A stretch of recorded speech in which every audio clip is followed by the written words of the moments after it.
interesting thing about the discounts you get on live chat or anywhere else, they strike you differently depending on your age. Jimmy Rhodes found a study that defines your financial life stages and how your attitudes about money change over time. Hey Jimmy, what's the deal?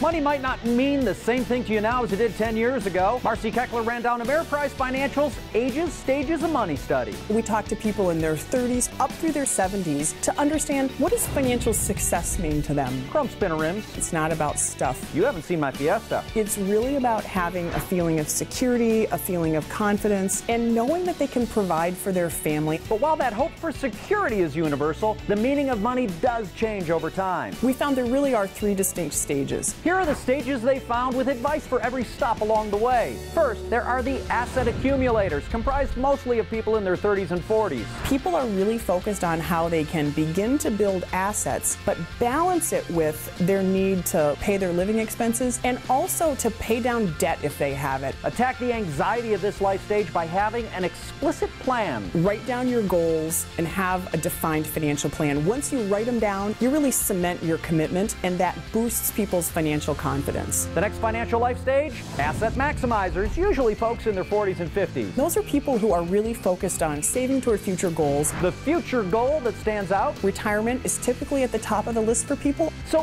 focus on savings as a buffer against debt. Have a cash reserve, a place to turn if you have an unexpected big expense, because then you don't have to take on any debt to handle it. Folks in the final financial stage are the asset sustainers. These are people who either are on the verge of retirement or they've already transitioned into retirement. Their focus is really on how their money will last throughout retirement. So get advice to stretch the assets you've saved to that point. Making sure you know that your money's going to be able to last, that you've got a diversification strategy and a tax-smart way to tap into your retirement savings are all key areas of focus at that asset sustainer life stage. No matter what stage you're in, the math has to work. Finding a way to live within your means was a key indicator of financial confidence from all the 3,000 people that we talked to. Knowing your financial life stages is what's the deal.